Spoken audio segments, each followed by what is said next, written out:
Okay, so in this video, I'm gonna show you some footage from a few years ago. And where I lived in upstate New York, I had a friend who was a flower farmer and she grew dahlias. She still does, but I don't live near her anymore. She grew all these beautiful dahlias and she actually also provided some of the dahlias for my wedding, which was really cool. So she gave me a whole bunch and was like, here, use them, paint with them, enjoy them.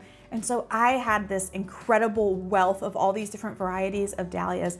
And I took them and I laid them out and I sketched them and I planned with them. And I wanted to create this huge composition of loose expressive brush strokes and loose expressive dahlias. I actually still think it's one of the better paintings I've ever painted. It's one of my personal favorites. And so I took a lot of little videos while I was painting that and a lot of little pictures. So I went back in my phone and my digital archives and I pulled all of those different videos and I have edited them together a little bit with some narration for you to kind of talk you through the process of what it's like when I paint a huge thing, not to teach somebody, but just for myself, and how the composition works and how the different stages work together in terms of layering and glazing and details. So this is just a little extra that I thought might be helpful to see how we apply all of these lessons in real life. I hope you like it and enjoy. So one of the first things you're gonna see in this little video that I've edited together is all of the beautiful dahlias that were provided for me. So these dahlias represent ones that couldn't be harvested and sold at a flower market, like maybe the stems were too short or they'd gone past their bloom cycle or something.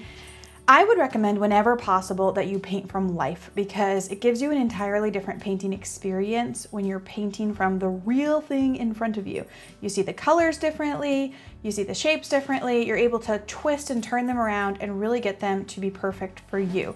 So looking at all of these, you can see so many different gorgeous dahlias here. So what I did after I kind of evaluated them and looked at what I had is I trimmed all of the stems off so that I just had the head of the flower left. And I had this huge clipboard, so I pulled the whole thing together and I made a composition on paper that I wanted to paint. So after I got all the flowers ready, I grabbed this huge clipboard, a big piece of paper, and I started laying out all of the flowers from top to bottom. You can see that in this little time lapse here. And I tried to make them arranged so I had a whole bunch of different colors and different textures and different sizes. Some were going off the paper. I didn't use all of the flowers. I took some of the petals apart and kind of changed things around a little bit. And then I put that off to the side so that while I was painting, I could keep looking over to the side to see, took lots of pictures too, to see what my arrangement looked like. So you can kind of see it here in slow motion. Lots of different varieties of dahlia, lots of different shapes, different colors, different sizes. So I put that off to the side on the whole clipboard. And then I had this big table, and on that table I had a giant sheet of watercolor paper that was ready to go. So I could look to the right to see my inspiration, and then I had all my color mixing stuff there, and then off to the left I had my actual painting surface. Because I was painting bigger, I also needed to use bigger brushes.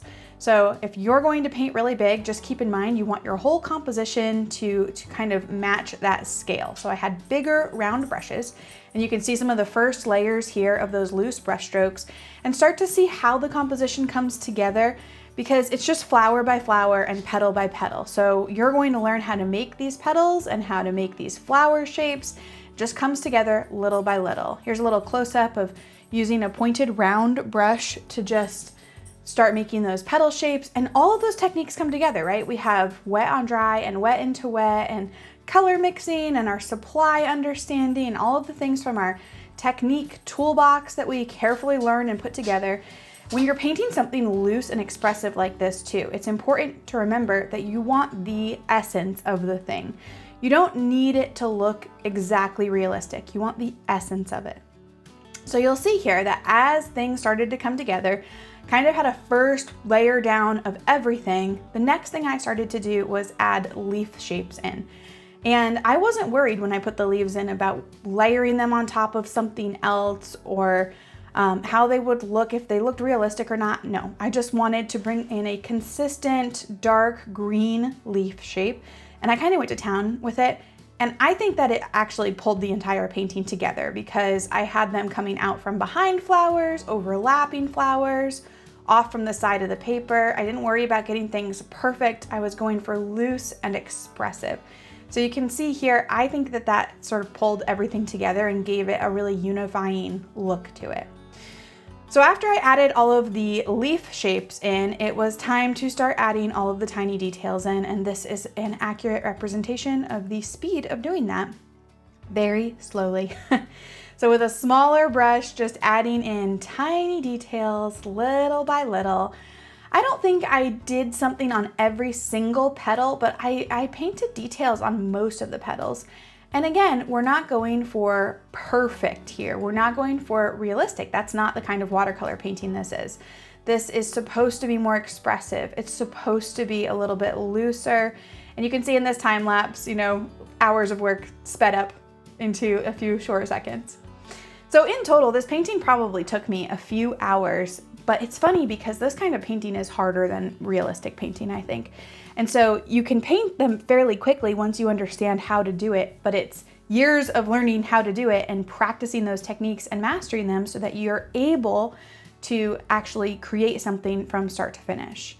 So here's the finished painting with all of those little brush strokes on it, and I'll just show you a few of the photos that go along with this as well. So here we have the still life of all of the different flowers, my work surface here, nice big table. Little by little, building up your layers, right? You don't need to have all of your layers done the first time. Adding new flowers in, new shapes in, trying to get different angles and perspectives in there also, it's really important.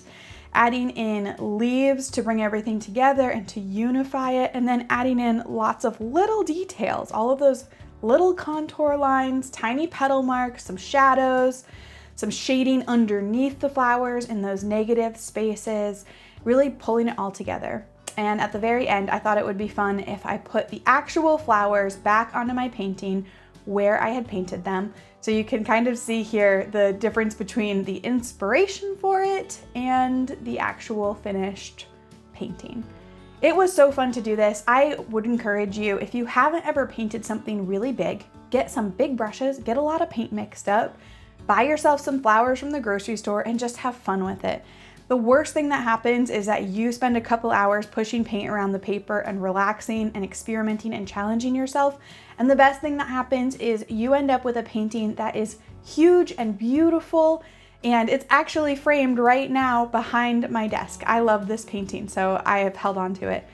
I encourage you to go try painting big, try painting from life. Remember, when you're painting loose like this, the goal is to be expressive, to capture the essence of something, not all of the minutia, not all of the tiny details. Okay, my friends, I hope you have enjoyed this little sneak peek into one of my personal favorite paintings that I've created and that it inspires you on your own watercolor floral journey.